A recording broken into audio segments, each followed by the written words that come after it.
Bapak Sukamto SPDFM, yang saya hormati Bapak Ibu Dewan Guru dan staf TU UPTD SMP Negeri 1 Sresek.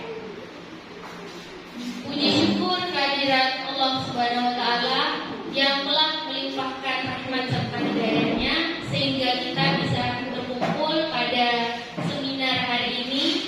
Semoga hari ini semuanya diberikan kesehatan sehingga acara hari ini dapat berjalan dengan lancar sampai selesai. Amin.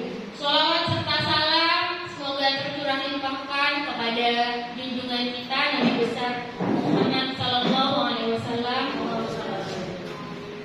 sehingga kita dibawa dari zaman jahiliyah menuju zaman yang penuh dengan ilmu pengetahuan.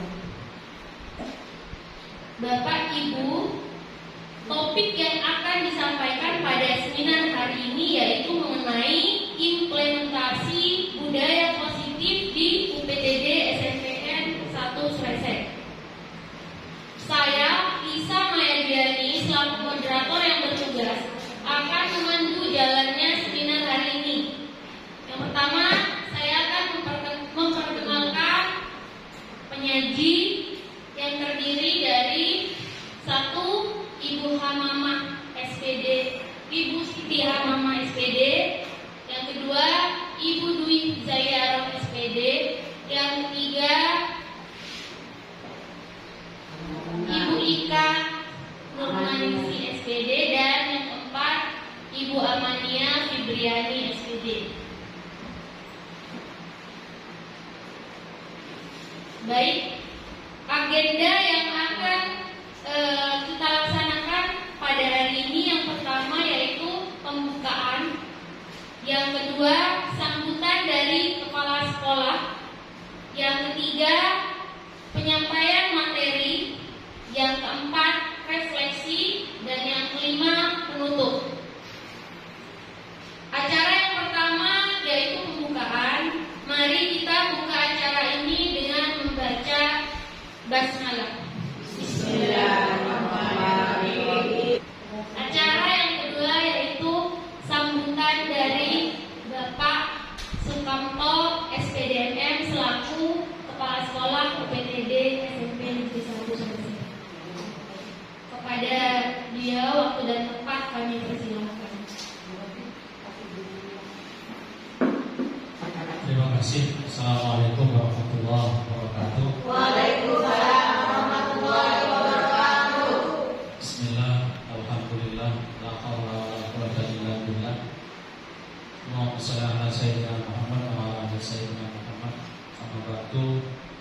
Puji syukur marilah kita panjatkan kehadirat Allah Subhanahu wa taala atas limpahan rahmat taufik dan hidayahnya. Alhamdulillah pada siang hari ini kita masih diberikan kesehatan. Bapak dan Ibu, hari ini kita berbahagia karena SMP Negeri 1 Sresek dapat melakukan seminar yang dilakukan oleh Bapak Ibu calon guru penggerak. Kita punya 4 guru penggerak di SMP ini, mudah-mudahan bisa berjalan sampai selesai dan mudah-mudahan lulus sebaik-baiknya. Walaupun kondisi kita mungkin jenajah memaksa diri, lebih-lebih yang sudah berumur. Jadi mungkin kesehatan, semangat sudah menurun, juga kesabaran. Kita perlu jenajah rapi. Tuh Bapak dan Ibu. Tapi sekali lagi juga kita harus semangat juga untuk menggerakkan diri kita. Rasanya kalau sudah badan sakit itu enak tidur, tapi ternyata Bapak dan Ibu juga itu tidak mengobati. Rasanya sakit juga tetap akan bertambah. Maka semangat dan selalu bergerak itu akan menjadi salah satu obatnya Bapak dan Ibu. Kemudian di kesempatan ini waktunya juga saya anggap nutup dengan seminar ini. Sekali lagi selamat kepada CGP atas kegiatan ini dan seminar tentang sosialisasi budaya positif UPTD SMP Negeri 1 Sresek kita nyatakan dibuka. Terima kasih Bapak dan Ibu. Saya akhiri. Assalamualaikum warahmatullahi wabarakatuh. Waalaikumsalam.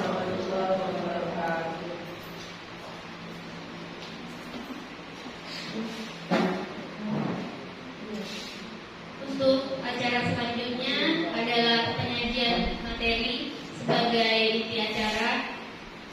Mohon maaf sebelumnya kepada para hadirin untuk mematikan volume HP-nya atau diganti ke mode senyap serta menjaga ketenangan selama penyajian materi.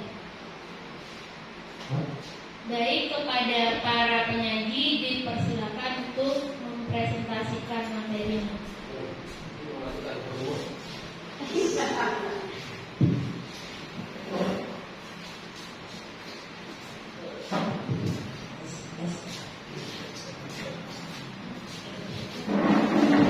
Bismillahirrahmanirrahim. Assalamualaikum warahmatullahi wabarakatuh. Waalaikumsalam warahmatullahi wabarakatuh. Gimana kabarnya Bapak Ibu?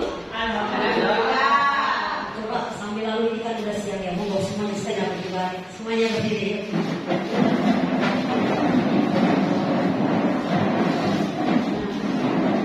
Coba seperti saya, tepuk semangat.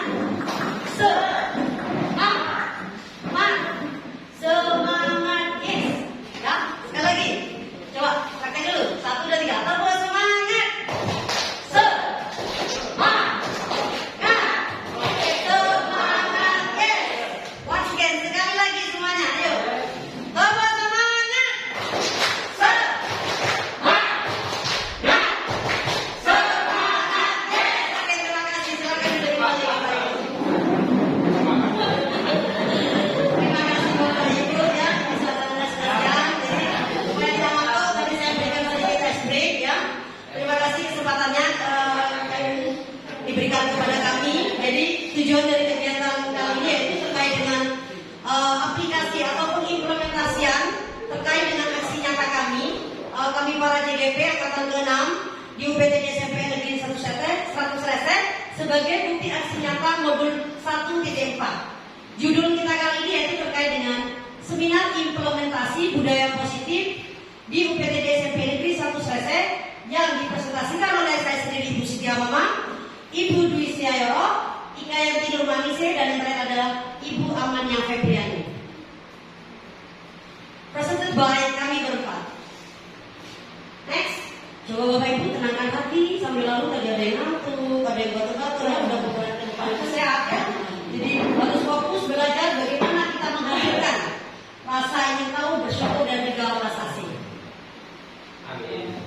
Untuk agenda kita kali ini yang pertama adalah pembukaan. Terima kasih kepada Ibu Lisa Dwiani yang telah memberikan pembukaannya dan juga alhamdulillah acara kita pada siang hari ini langsung dipimpin atau dibuka oleh Bapak Kepala UPTD SMP Negeri 1 Sresek, Bapak Suparto SPDMM. Kemudian yang kedua yaitu capaian yang diharapkan, pemahaman inti dan eksplorasi sekaligus refleksi. Capaian yang diharapkan yaitu kami berharap Bapak Ibu dapat mengimplementasikan, dapat mewujudkan budaya positif yang ada baik di lingkungan kelas maupun di lingkungan sekolah. Coba Bapak Ibu perhatikan, ada beberapa pertanyaan pemantik yang ingin saya tanyakan. Untuk yang pertama, saya bacakan ya. Hukuman apa kira-kira yang dapat mendisiplinkan? Ya, sekali lagi, hukuman apakah dapat mendisiplinkan anak? Monggo Bapak Ibu mungkin ada yang memberikan jawabannya. Belas silakan.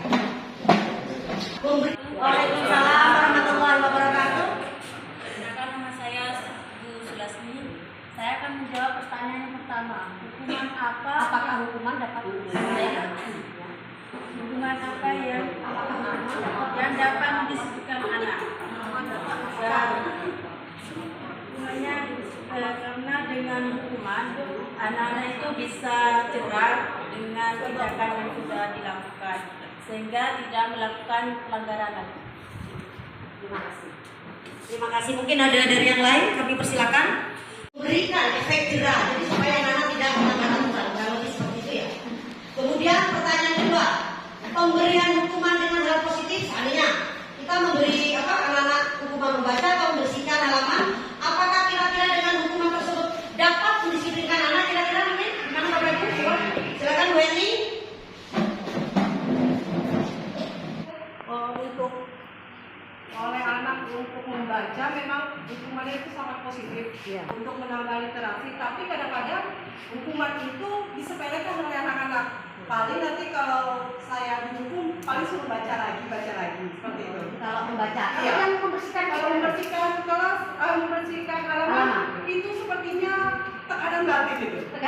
Iya. Karena apa, hukuman itu banyak teman-teman yang akan melihat rupanya saya anak itu sedang menyapu, nanti teman-teman yang lain akan melihat, jadi akan malu. Oke, terima kasih Bu Eni ya, terima kasih. Untuk yang itu dapat memotivasi belajar anak. Enggak usah ya? Oh, baik. Oh, baik. Silakan.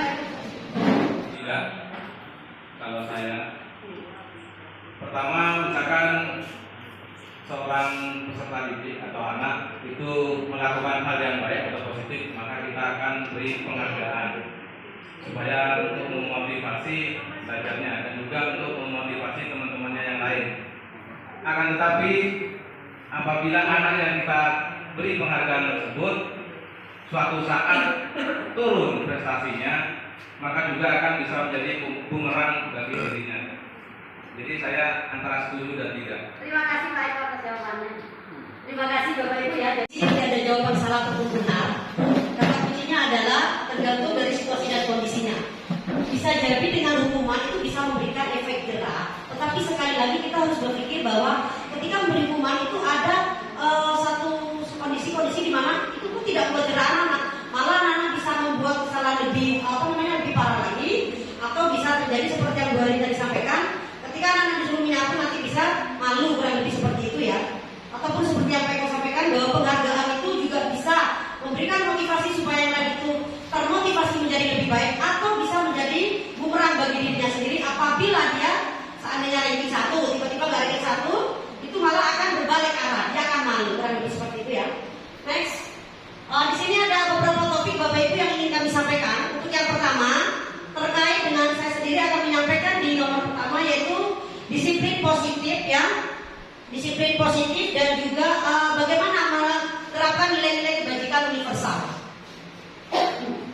Oke Bapak Ibu, saya minta 2 orang ke depan. Saya persilakan Pak Farus, silakan ke depan Pak Farus dengan Kak Ahmad. Silakan.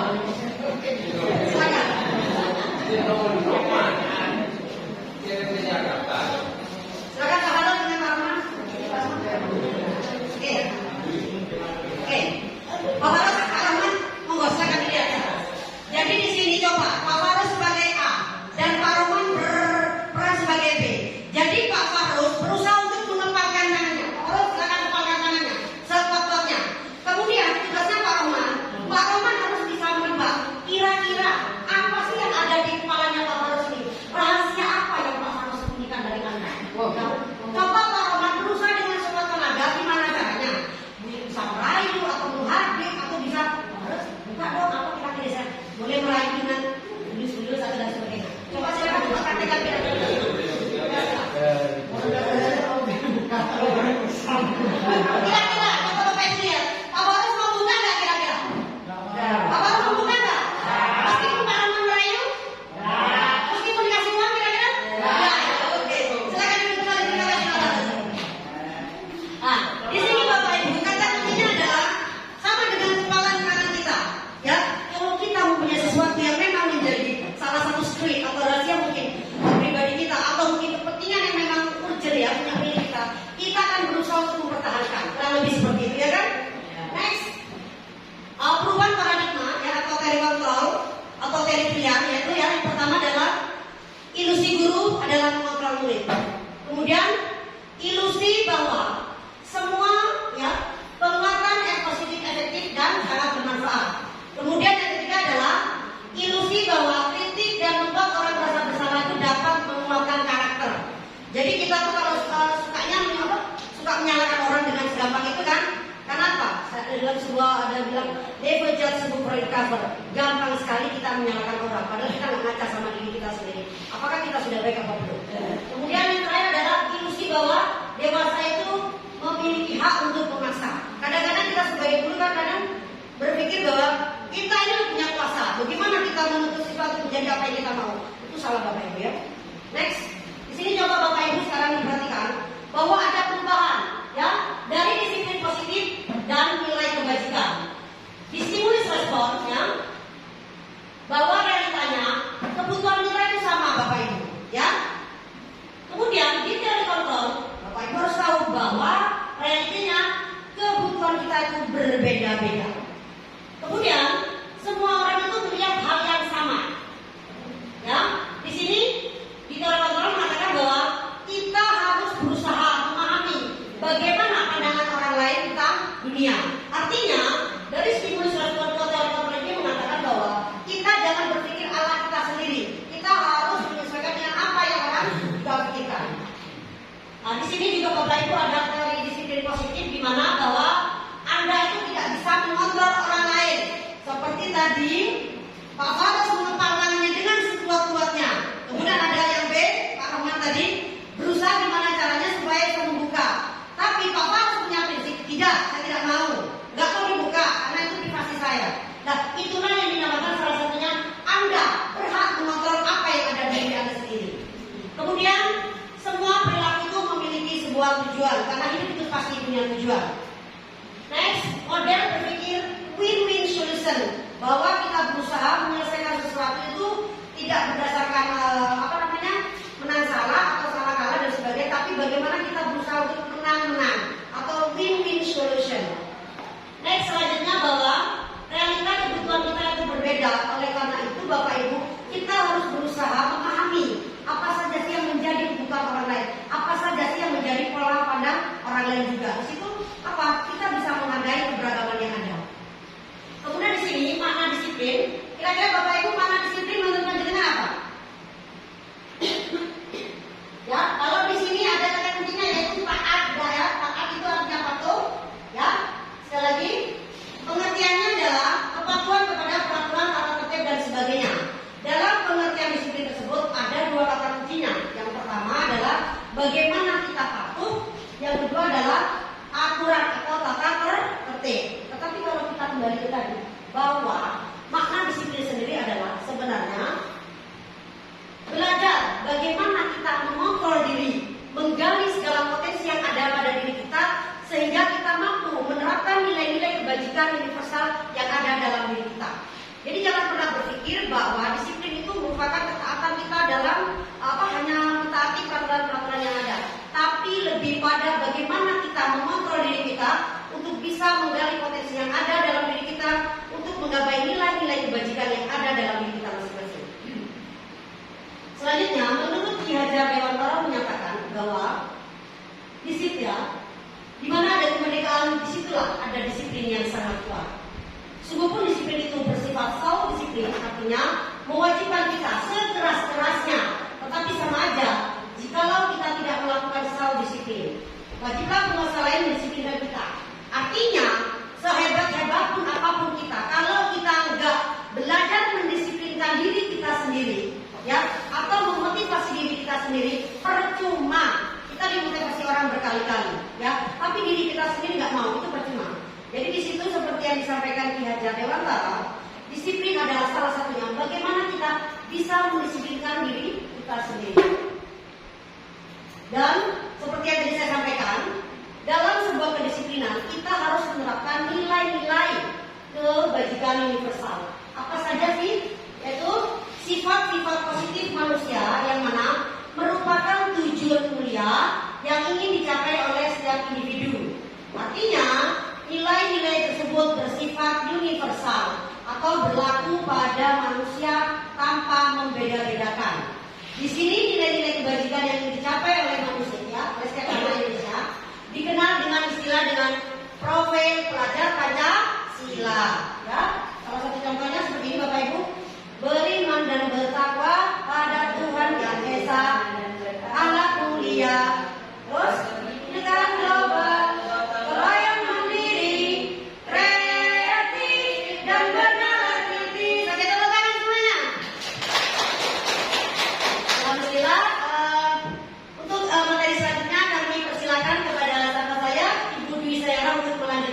materi.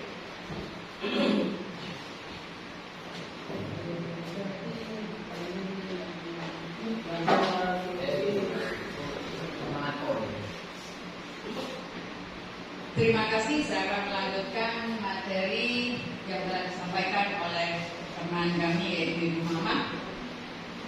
Saya akan menjelaskan tentang teori motivasi, hukuman dan penghargaan serta restitusi.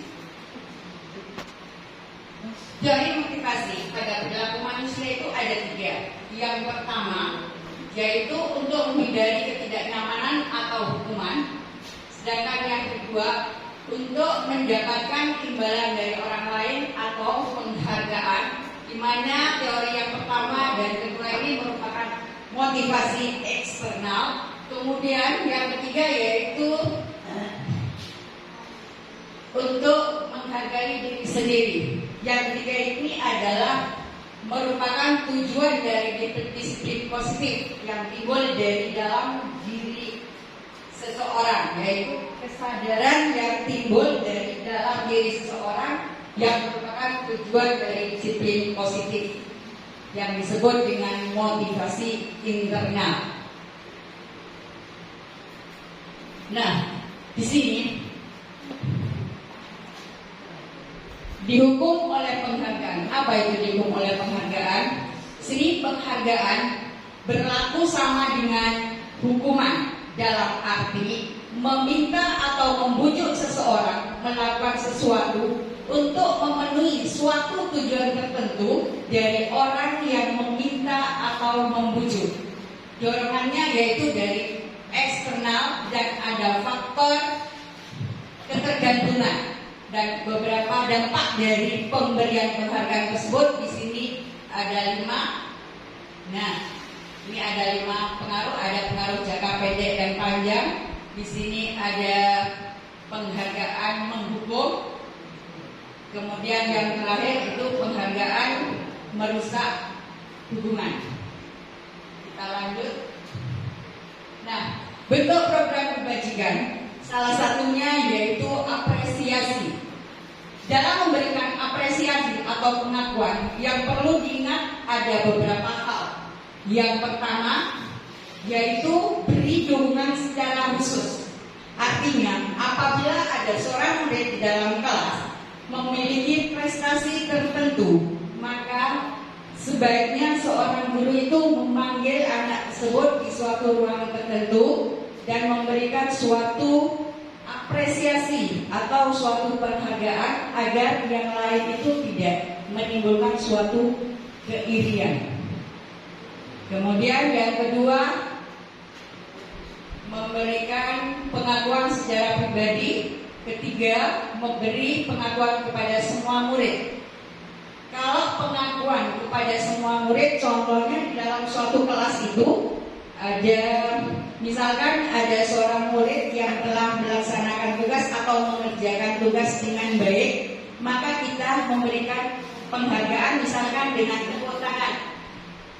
Jawaban Anda luar biasa, begitu contohnya. Tetapi secara bergiliran, bukan dengan satu orang tersebut. Kita harus menunjuk murid-murid yang lain sehingga tidak ada kecemburuan sosial. Kemudian kita lanjut.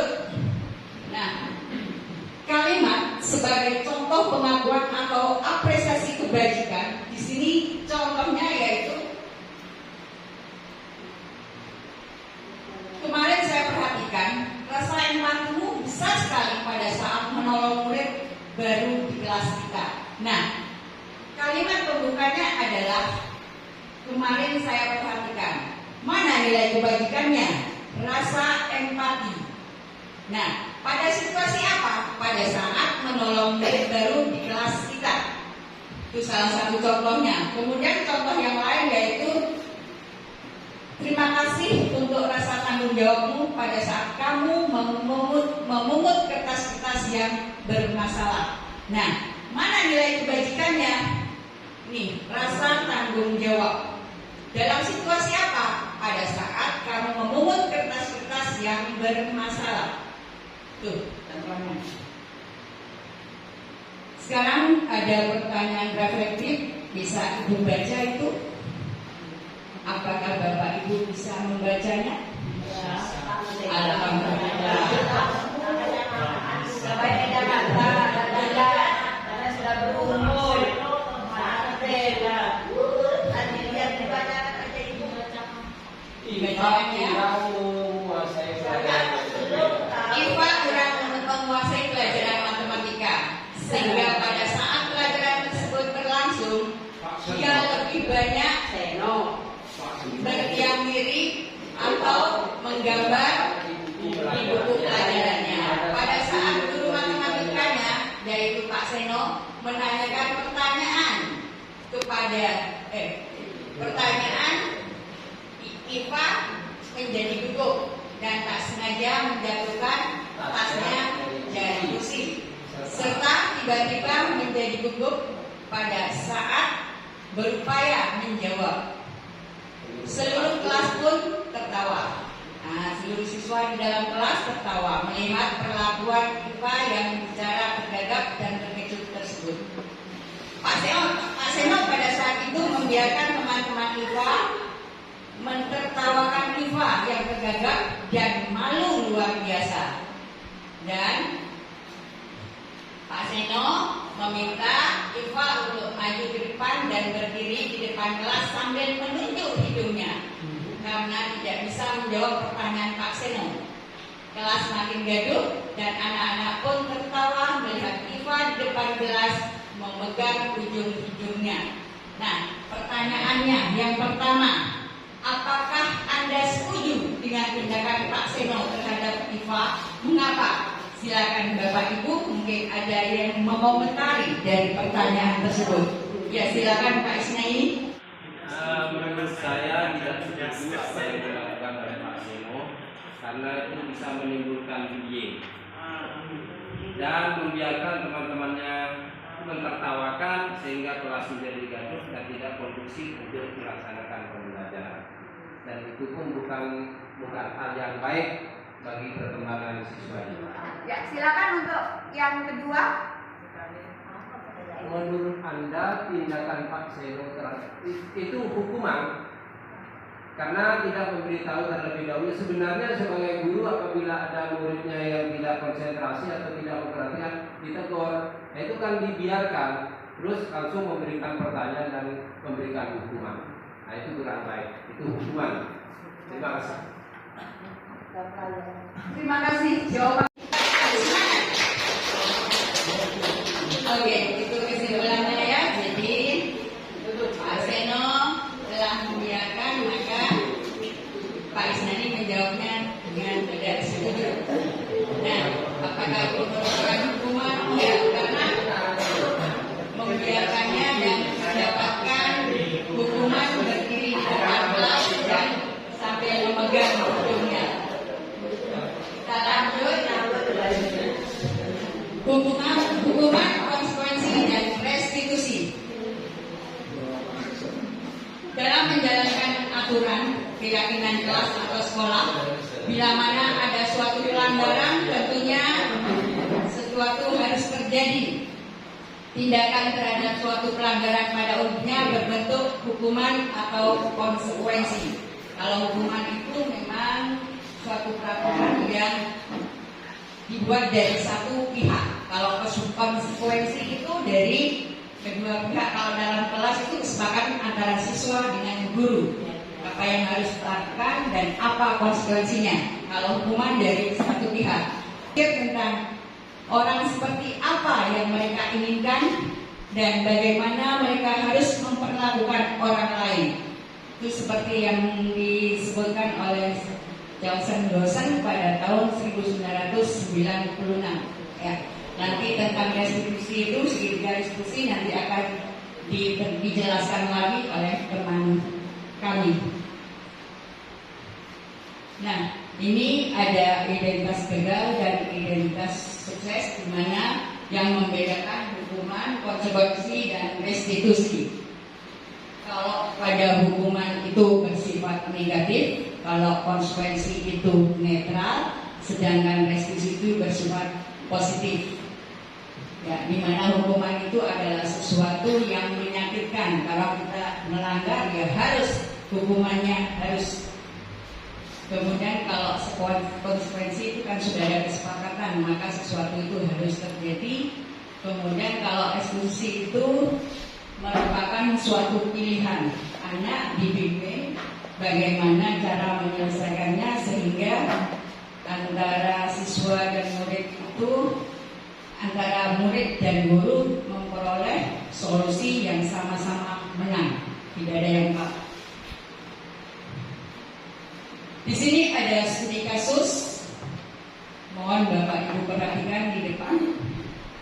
Studi kasus yang pertama yaitu ada anak terlambat ke sekolah, kemudian tindakan guru menyuruh murid tersebut untuk mencatat 100 kali di dalam buku.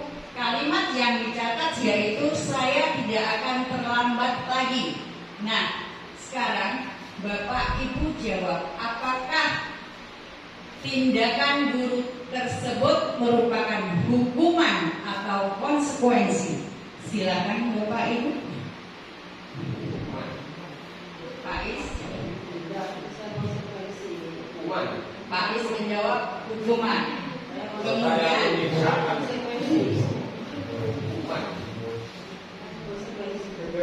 hukuman. Boleh, karena ini tidak ada yang salah dan tidak ada yang benar. Kemudian yang kedua, Bapak Ibu, karena ada murid yang terlambat hadir di sekolah, maka tindakan guru menyuruh murid tersebut lari mengelilingi lapangan basket 2 kali. Apakah itu merupakan hukuman atau konsekuensi? Apa Bu? Hukuman. Apa? Hukuman. Ibu apa Bu? Konsekuensi. Ada hukuman, ada konsekuensi. Jadi Bapak Ibu, kalau memang itu adalah kesepakatan antara siswa dan murid, merupakan konsekuensi. Tapi kalau tidak ada kesepakatan, itu adalah pengaturan semata-mata dari seorang guru, maka itu disebut suatu hukuman. Nah, sekarang yang ketiga, membersihkan coretan yang dibuatnya di meja tulis. Apakah itu hukuman atau konsekuensi, Bapak Ibu? Hukuman. Ya. Menurut Bu Ania adalah hukuman. Sedangkan menurut Bapak Paulus, hukuman atau konsekuensi Bapak? Konsekuensi. Hukuman. Ya. Tergantung dari kesepakatan sebelumnya. Kemudian di sini ada murid diminta untuk push up 15 kali karena tidak menggunakan masker ke sekolah. Hukuman atau konsekuensi Bapak Ibu? Hukuman. Sekarang konsekuensi. Karena sudah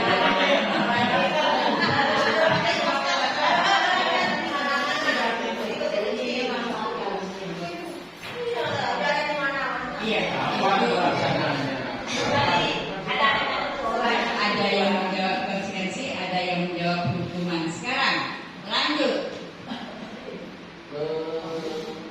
Menggunakan kertas tugas teman yang telah menggantikan kertas tugas teman yang telah dicoret-coret. Ini hukuman atau konsekuensi? Konsekuensi. Kemudian yang terakhir, nih, berjemur di lapangan basket pukul 12 siang karena mengobrol dengan teman. Hukuman. Terima kasih atas jawaban Bapak Ibu. Kita lanjut. Di sini ada hukuman. Ini bedanya hukuman dengan konsekuensi. Bapak Ibu bisa baca.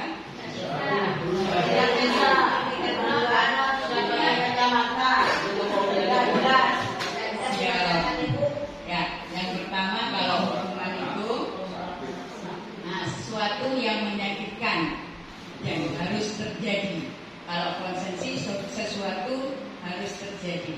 Kalau ini menyakitkan, tapi ini netral. Kemudian ini membuat anak sakit, kemudian ini membuat anak merasa tidak nyaman dalam jangka waktu pendek. Nah, terus ini paksaan, kemudian ini ada stimulus tanggapan. Kita lanjut ke Pak Ibu. Nah, kemudian di sini pada restitusi itu ada beberapa ciri. Ada 9 ciri-ciri restitusi. Yang pertama yaitu bukan untuk menebus kesalahan, namun untuk belajar dari kesalahan. Nah, restitusi ini akan diberi contoh dengan teman kami nanti. Kemudian yang kedua, memperbaiki hubungan. Ketiga, ini ya, tawaran, bukan paksaan. Yang keempat, menuntut untuk melihat ke dalam diri. Yang kelima, mencari kebutuhan dasar yang mendasari tindakan. Yang keenam, restitusi diri adalah cara yang paling baik.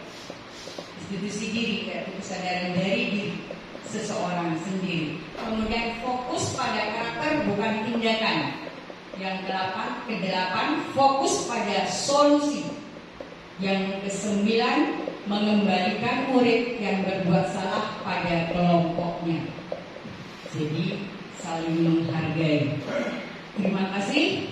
Itu yang bisa saya sampaikan. Selanjutnya kami persilakan teman kami yang bernama Kak Yanti untuk melanjutkan penyajian materi. Terima kasih. Assalamualaikum warahmatullahi wabarakatuh.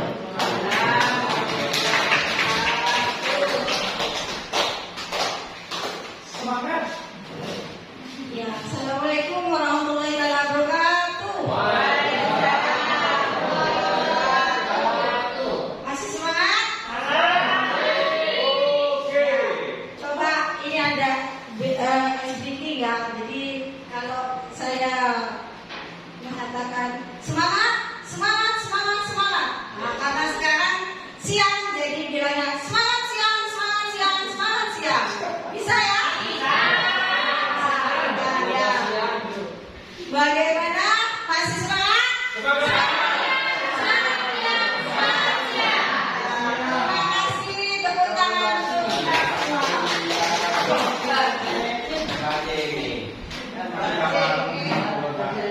Baiklah ya, saya akan melanjutkan materi yang ketiga yaitu masalah keyakinan kelas ya. Jadi keyakinan kelas, apa keyakinan kelas? Sebelum kita tahu apa itu keyakinan kelas, jadi di sini ada pertanyaan pemantik ya. Jadi pertanyaan pemantik. Jadi di sini ada pertanyaan pemantik. Yang pertama adalah pertanyaannya mengapa ya, jadi peraturan kelas atau keyakinan kelas untuk pertanyaan 1, 2, dan 3. Nanti Bapak Ibu bisa menjawab, mohon dijawab. Yang pertama, mengapa kita memiliki peraturan harus menggunakan helm bila mengendarai kendaraan roda 2? Kira-kira ini keyakinan kelas atau peraturan kelas dan apa alasannya? Bisa? Peraturan lalu lintas, ya. Ya.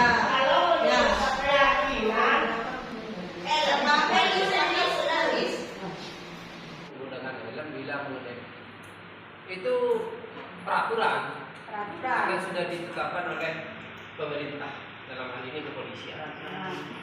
Ya, terima kasih atas jawabannya Pak Is. Mungkin ada yang mau memberikan jawaban? Nah, Bu Ani ya, silakan. Dari mengapa kita memiliki peraturan harus menggunakan helm? Ya. Kalau yang itu kena presiden motor. Iya.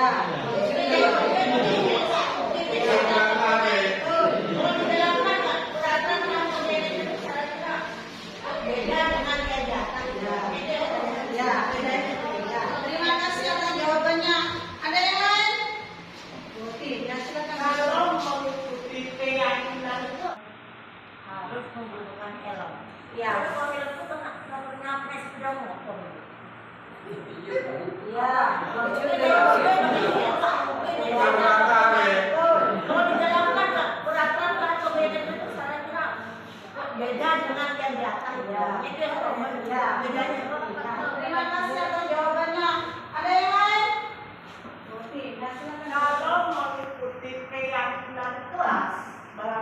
kita memiliki peraturan harus menggunakan helm. Kalau menurut keyakinan kelas beda sama peraturan atau kata hakim. Kalau menurut keyakinan kelas demi keselamatan. Kalau keyakinan loh Bu ya, bukan kalau peraturan Bu. Kalau keyakinan demi keselamatan. Kalau peraturan di salah satunya takut titik lah. Jadi luar biasa.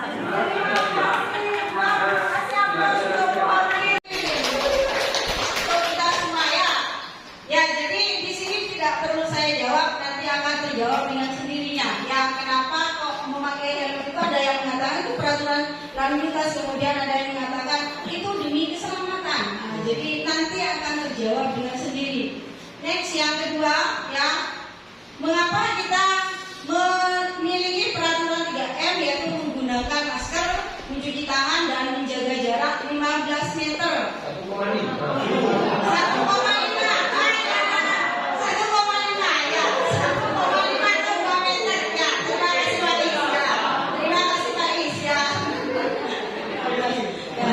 3 meter atau yang jaga jarak ini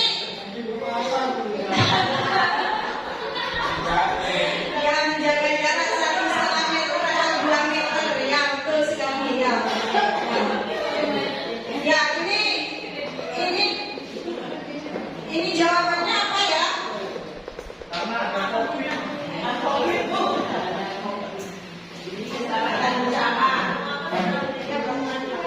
Demi keselamatan bersama sehingga ada peraturan 3M. Demi keselamatan bersama. Mungkin ada yang lain ingin jawab? Jawabannya? Sikat aja Bu, itu aturan dari Pak Jokowi.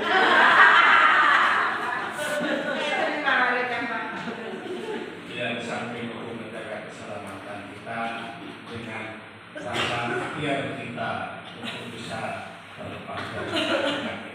Terima kasih. Intinya buat kesehatan ya Pak. Ya Pak. Alhamdulillah. Ya. Ya. Alhamdulillah. Ya. Ya, jadi yang ketiga, mengapa kita harus datang tepat waktu pada saat pelatihan atau pada saat datang ke sekolah ya. Jadi ini apa jawabannya Bapak Ibu? Kenapa kita harus datang tepat waktu? Jadi kedisiplinan. Ya, semuanya disiplin ya. Jadi terima kasih. Akan saya lanjutkan kenapa ya di sini ada peraturan atau keyakinan kelas. Sebenarnya dulu ya kita menggunakan peraturan, tapi sekarang peraturan itu dirubah menjadi keyakinan. Kenapa? Karena dengan menggunakan keyakinan ya keyakinan itu bersifat abstrak ya. Jadi lebih rinci dan konkret daripada peraturan. Kemudian yang kedua, alasannya kenapa kita pakai keyakinan, karena keyakinan itu bersifat universal. Ya. Yang ketiga adalah kelas senantiasa dibuat dalam bentuk keyakinan itu dibuat dalam bentuk positif. Ya, jadi tidak peraturan. Kalau peraturan kan nanti jawabannya kan adalah hukuman. Ya. Kemudian yang keempat, keyakinan itu hendaknya jangan dibuat terlalu banyak. Artinya keyakinan kelas yang dibuat atau keyakinan sekolah itu tidak terlalu banyak. Ya, sehingga apa? Mudah diingat, kalau sedikit bisa 4 atau bisa 5. Dan menggunakan kata-kata yang positif. Contohnya gini, jangan ramai. Jadi jangan menggunakan kata-kata jangan ramai. Ya, jadi lebih baik menggunakan kata-kata positif. Nah, misalnya yang tepat itu adalah silakan sepi. Tidak silakan sepi Pak Is ya. Jadi sekarang lagi ada ujian misalnya ya, tolong tenang. Jadi jangan kata-kata yang negatif atau jangan buang sampah sembarangan. Jadi gunakan kata yang positif. Buanglah sampah pada tempatnya. Jadi seperti itu. Next ya. Jadi yang terakhir meninjau kembali keyakinan kelas itu dari waktu ke waktu ya. Jadi itu adalah keyakinan setelah. Bagaimana prosedur cara membuat keyakinan kelas? Ya. Jadi cara membuat keyakinan kelas itu yang pertama adalah mempersilahkan semua warga sekolah atau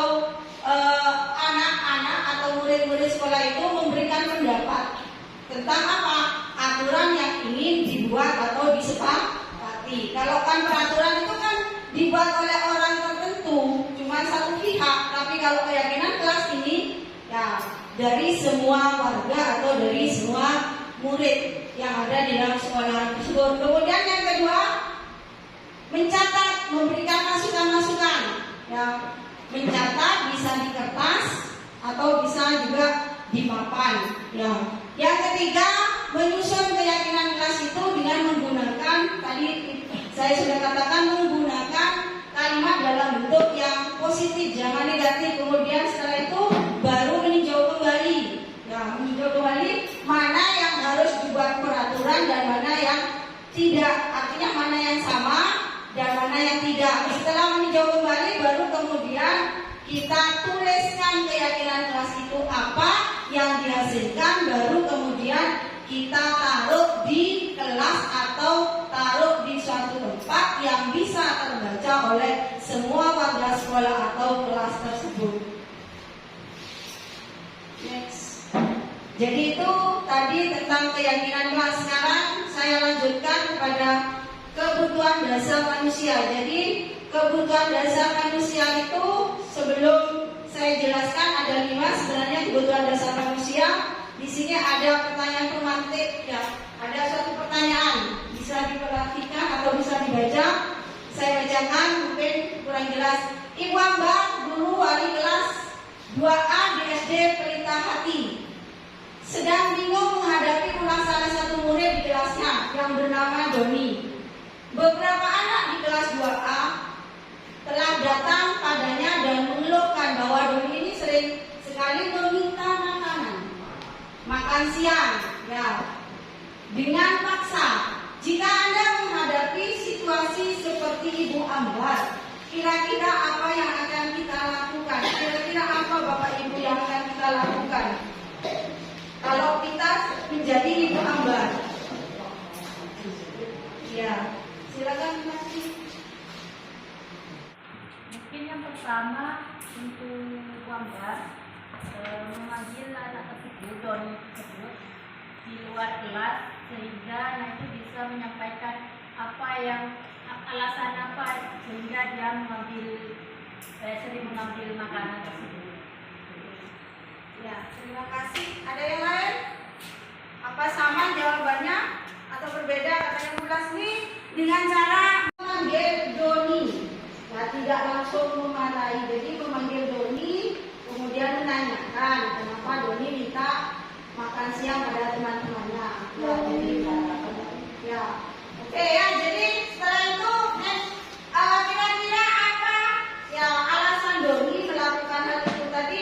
Mungkin ditanyakan kenapa Doni kamu kok suka minta ya makan siang? Alasannya kan mungkin bermacam-macam. Bisa saja alasannya Doni itu tidak diberi uang saku, ya, kemudian bisa ya kebiasaan karena dia sering kalau minta-minta ya makan bersama dia sisanya. Nah, belum masa nasinya padahal ini makan siang itu bukan makan pagi. Nah, oke ya. Jadi inilah ya yang dilakukan Doni semuanya yang adalah kebutuhan dasar manusia. Jadi Doni itu merasa apa? Yang pertama mungkin kurang kasih sayang dari orang tuanya karena tadi tidak diberi uang saku. Kemudian yang kedua adalah karena kesenangan. Ya, yang ketiga adalah penguasaan. Kemudian yang keempat itu adalah kebutuhan dan yang terakhir supaya semuanya itu untuk bertahan hidup atau survival. Sehingga membuat semua dengan adanya tersebut yang membuat dunia kita itu akan berkualitas dengan adanya 5 kebutuhan. Jadi 5 kebutuhan pokok dasar manusia itu harus terpenuhi sehingga membuat kita bisa hidup berbahagia ya. Kemudian sesuai dengan pernyataan dari William Gosser bahwa dunia berkualitas itu adalah tempat manusia dalam pikiran Anda. Tempat Anda menyimpan gambaran representasi dari semua yang Anda inginkan, bisa berisi orang-orang, hal-hal dan apa saja yang terbaik dalam hidup Anda dan membuat akan merasa bahagia dan terpenuhi semua kebutuhan dasar. Demikian pemaparan dari saya. Untuk materi selanjutnya akan dipresentasikan oleh Ibu Amania Fitriani. Pada Bu Amania, silakan.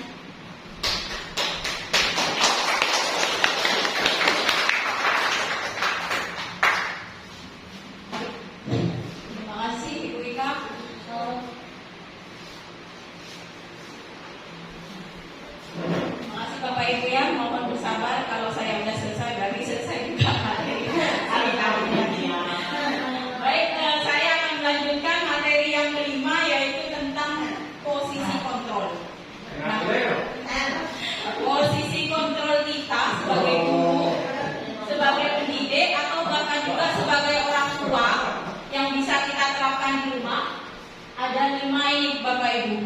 Yang pertama, sebagai penghukum. Ini biasanya sering sekali kita lakukan sebagai penghukum. Yang sering kita hadapi ketika menghadapi permasalahan dari anak didik kita, pasti kita otomatis akan berlaku sebagai penghukum. Ini sebagian besar.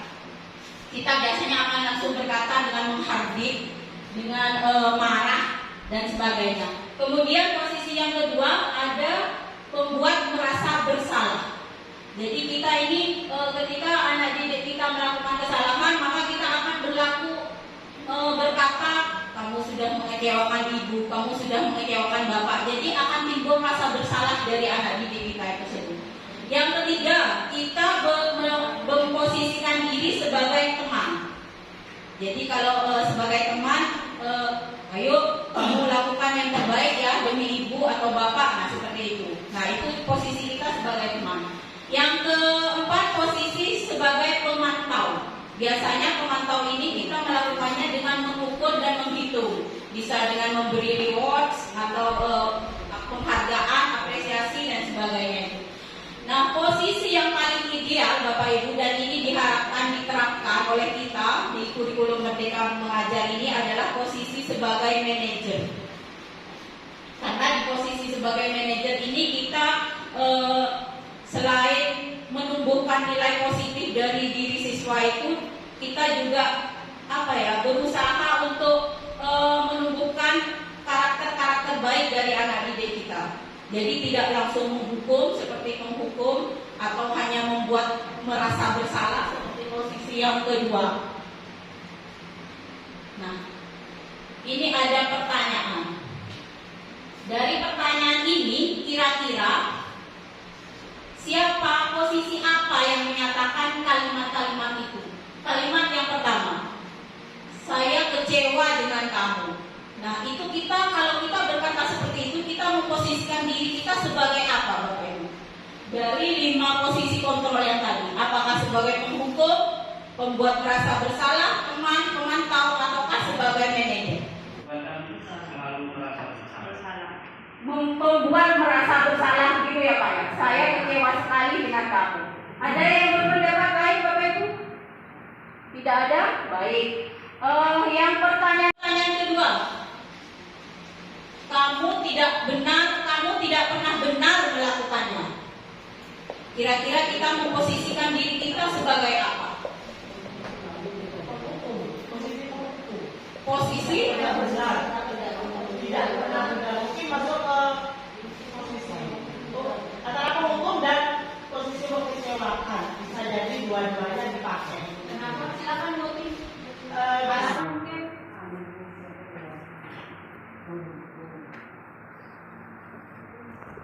kembali mungkin di posisi penghukum atau juga di posisi Membuat bersalah. iya. Alasannya kenapa? Seperti itu. Dikasih tahu sering ngeyel, akhirnya kita sebagai pendidik jadi mangkel sendiri seperti itu. Terima kasih Bu Tim, jawaban yang luar biasa. Pertanyaan yang ketiga, ayolah lakukan demi ibu atau bapak. Sebagai teman ya. Yang keempat, apakah kamu mau mendapatkan stiker bintang hari ini? Pertanyaan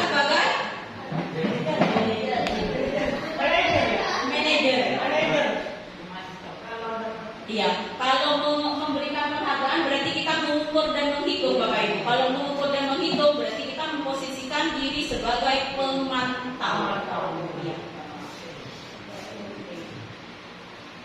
Nah, yang terakhir, materi yang terakhir ini tentang segitiga restitusi.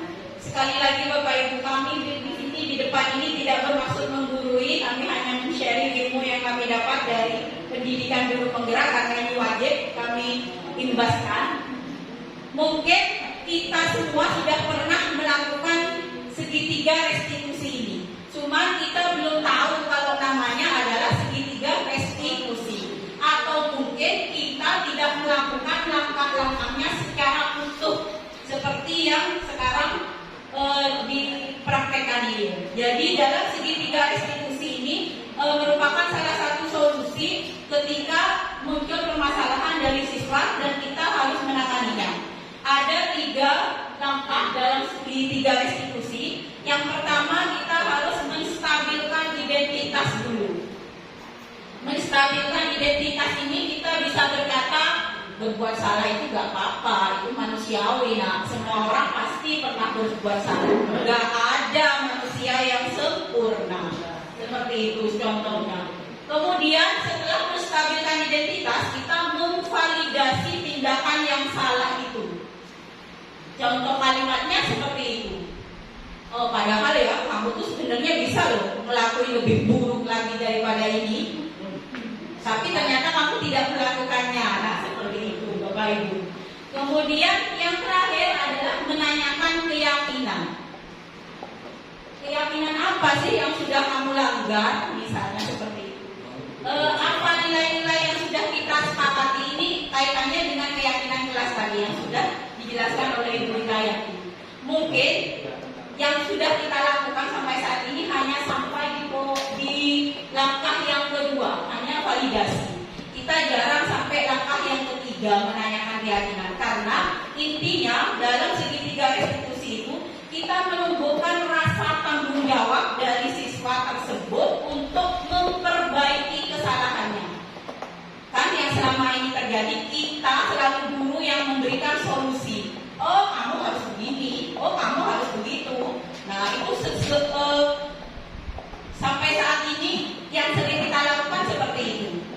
Tidak pernah ide atau solusi mempertanggungjawabkan, memperbaiki kesalahan itu dari siswa. Nah, sekarang diharapkan kita melakukan seperti itu Bapak Ibu. Jadi dengan memunculkan rasa tanggung jawab atau solusi dari siswa itu sendiri, kita akan bisa menumbuhkan karakter-karakter baik dari siswa itu. Ketika karakter baik sudah tumbuh, maka budaya positif di lingkungan sekolah pun akan muncul juga. Nah, langkah-langkahnya seperti ini Bapak Ibu. Untuk yang langkah yang kedua, validasi tindakan yang salah, itu kaitannya dengan kebutuhan dasar manusia tadi. Jadi semua tindakan itu punya tujuan Bapak Ibu. Termasuk tindakan yang salah pun itu ada tujuannya. Sesuai dengan 5 kebutuhan dasar manusia tadi. Apakah untuk kesenangan, untuk kebebasan, untuk penguasaan, atau untuk bertahan hidup, atau ingin diterima di lingkungannya. Semua Bapak Ibu, semua perilaku jelek dari murid kita itu punya tujuan. Bukan hanya perilaku yang baik. Nah, menanyakan keyakinan ini kaitannya dengan menumbuhkan motivasi internal, motivasi dari dalam diri kita sendiri. Karena motivasi yang berasal dari luar, eksternal itu tidak akan bertahan lama, hanya jangka pendek. Tapi ketika nilai kebajikan itu muncul dari dalam diri murid kita sendiri, motivasi intrinsik, maka itu akan bertahan selamanya.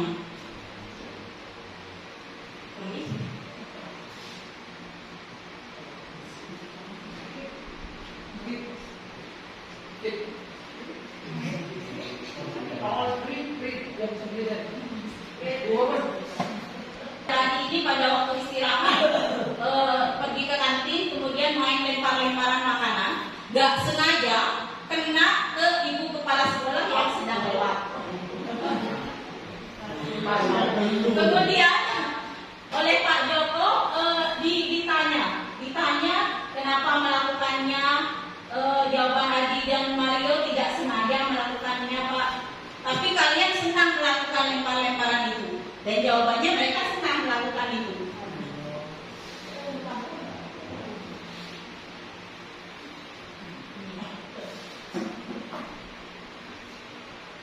Nah, terus Pak Joko menanyakan keyakinan kelas apa yang sudah yang kalian percaya tapi kalian anggap, yaitu keyakinan kelas untuk menghormati orang lain.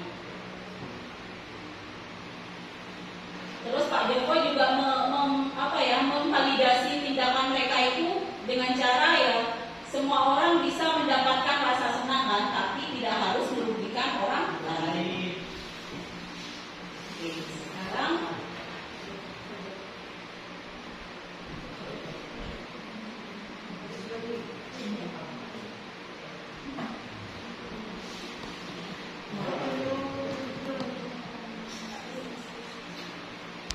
dari 5 posisi kontrol tadi, Bapak Ibu, dari skrip yang tadi, kira-kira Pak Jokowi apa Bapak Is? Teman. Oke. Terus kebutuhan apa yang dipenuhi oleh yang berusaha dipenuhi Mario dan Adi, Pak? Kesenangan. Kesenangan dengan main lempar-lemparan itu. Bagus, terima kasih Pak Is atas jawabannya. Ini Bapak Ibu ada contoh video. Itu sangat mengantuk saya. Contoh video untuk praktek segitiga restitusi.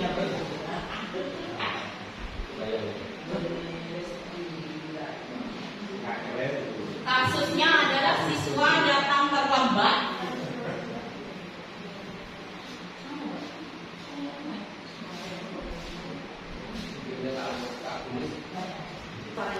Contoh kasusnya adalah siswa datang terlambat.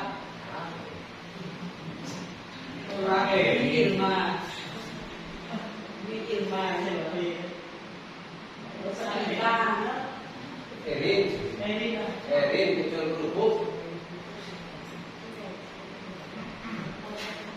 Suaraku.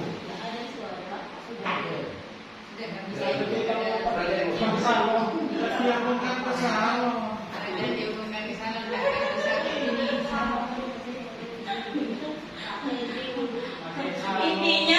Intinya ketika kita menghadapi permasalahan yang muncul dari siswa kita diharapkan menerapkan segitiga restitusi, Bapak Ibu. Yang pertama, menstabilkan identitas tadi. Seperti di video ini ada siswa terlambat. Jadi waktu itu dipanggil, kemudian ditanya, kenapa, kamu tahu nggak kenapa ibu panggil hari ini? Terus siswa menjawab, karena saya terlambat. Oke, terus kenapa kamu terlambat? Karena dia sibuk tidur sampai larut malam. Kenapa tidur larut malam sampai larut malam? Karena sibuk main HP katanya. Oh, terus kita memvalidasi tindakan yang salahnya seperti ini. Oh iya, gak apa-apa nak, ibu dulu juga sering terlambat. Bukan sering, ibu dulu juga pernah terlambat. Lihat HP itu untuk anak seusia kamu juga hal yang wajar. Ibu juga suka lihat HP, tapi harus kita perhatikan karena kamu sekolah berarti kita harus lihat jam, jangan sampai kebablasan. Nah itu memvalidasi tindakan yang salah, Bapak Ibu. Kemudian menanyakan keyakinannya, saya bertanya, kira-kira kamu mau nggak memperbaiki kesalahan kamu yang tadi datang terlambat? Siswa menjawab, iya Bu, saya mau. Nah, bagaimana caranya? Nah, cara untuk mempertanggungjawabkan kesalahannya tadi itu muncul dari siswa itu sendiri, bukan dari kita guru.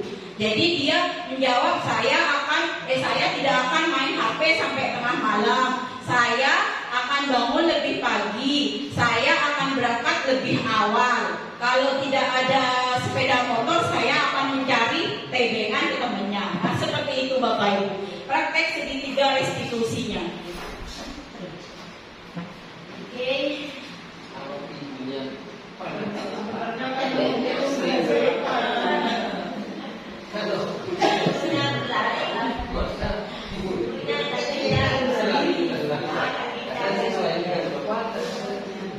mohon kita melakukan refleksi. Refleksinya yang pertama dengan menjawab pertanyaan yang ada di pemahaman apa yang berubah sebelum dan sesudah mempelajari materi budaya positif.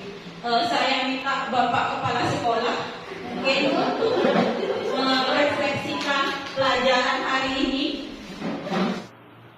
Budaya positif ini mungkin akan menjadi kewajiban kita semua. Yang semula sebutan kita jadi guru akan jadi manajer. Jadi manajer artinya kita. Kemudian yang sangat sulit menurut saya adalah dasar dari budaya positif itu adalah motivasi diri masing-masing, bukan hanya kita, tetapi anak juga. Ini yang sangat sulit menurut saya. Tetapi karena ini memang ilmu yang baru bagi kita, terutama dengan profil pelajar Pancasila. Profil pelajar Pancasila itu hanya ada di SD, SMP, SMA. Di perguruan tinggi tidak ada profil mahasiswa Pancasila, apalagi sampai ke presiden. Jadi untuk sementara karena kita awal memang kita sulit, dan ini benturannya dengan apa yang pernah kita lakukan. Sekali lagi, seorang guru tidak serta-merta akan menghukum, tetapi akan selalu melalui proses.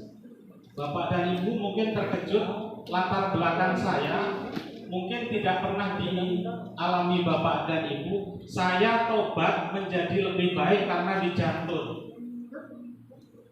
Itu hukuman bapak saya, dan saya mulai saat itu saya berubah total.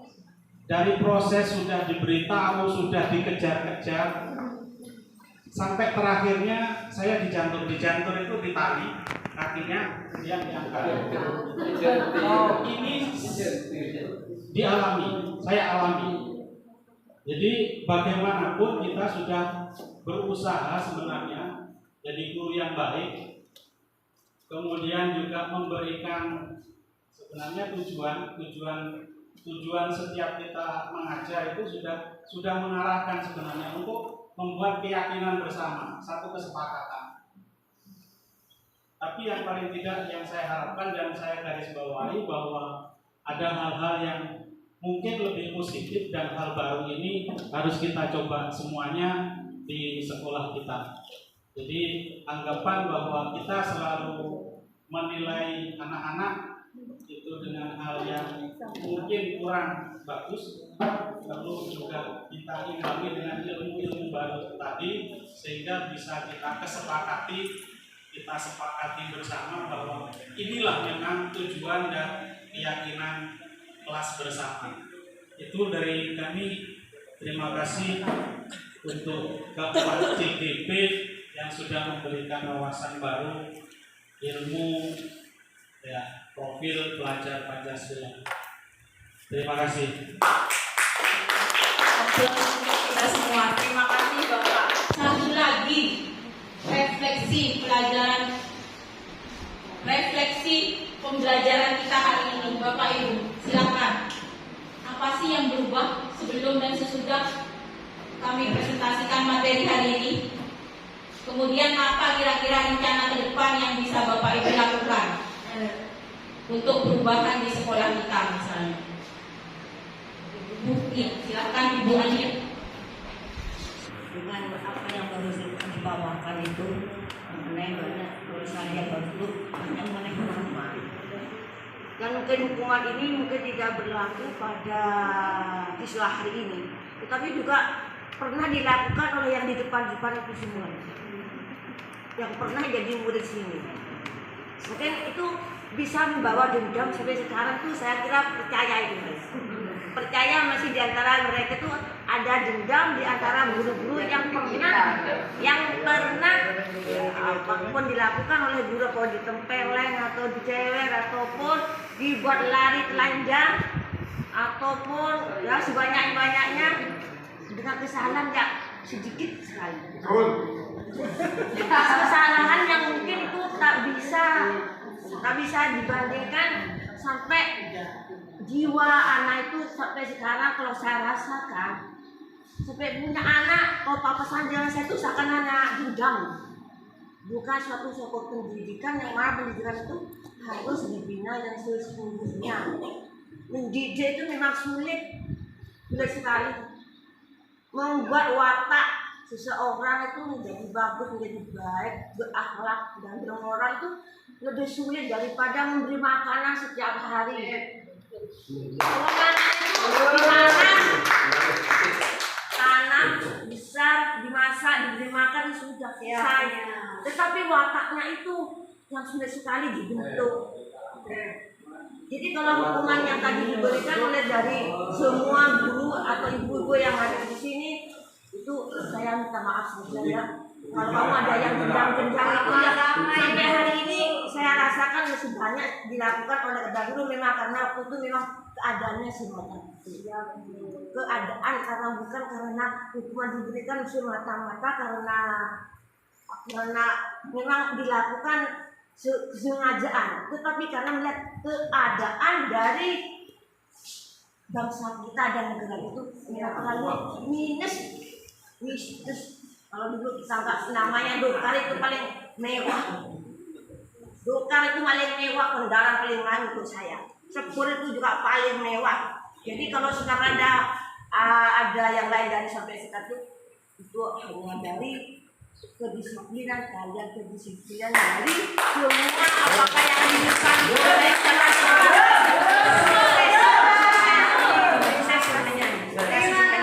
Terima kasih Ibu Adia.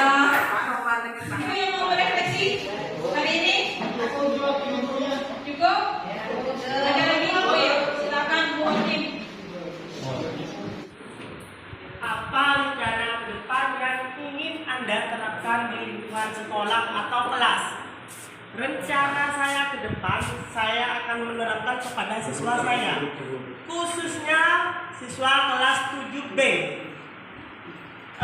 tentang kebaikan, nilai-nilai keyakinan dan kebaikan yang berpihak pada siswa SMP Negeri 1 Sleset supaya berkembang menjadi siswa yang mengikuti 6 profil Pancasila. Terima kasih. Terima kasih Bu Hakim. Berarti membuat keyakinan kelas ya, mulai menerapkan keyakinan kelas di kelasnya sendiri dulu. Iya, di lingkungan sekolah.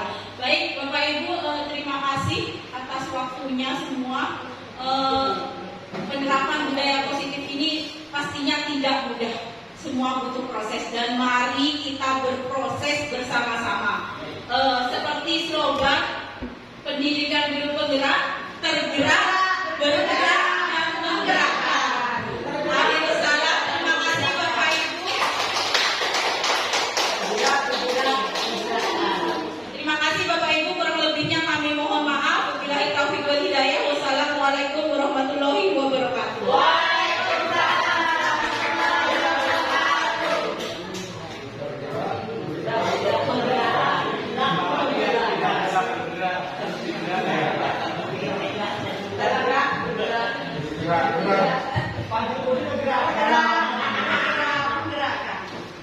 Baik Bapak Ibu, kita sudah sampai di penghujung acara yaitu penutup.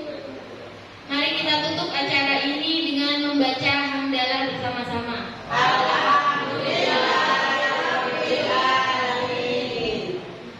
Kami mengucapkan terima kasih kepada Bapak Ibu yang sudah hadir dan berpartisipasi dalam kegiatan seminar pada hari ini. Semoga kegiatan ini memberikan manfaat kepada kita semua untuk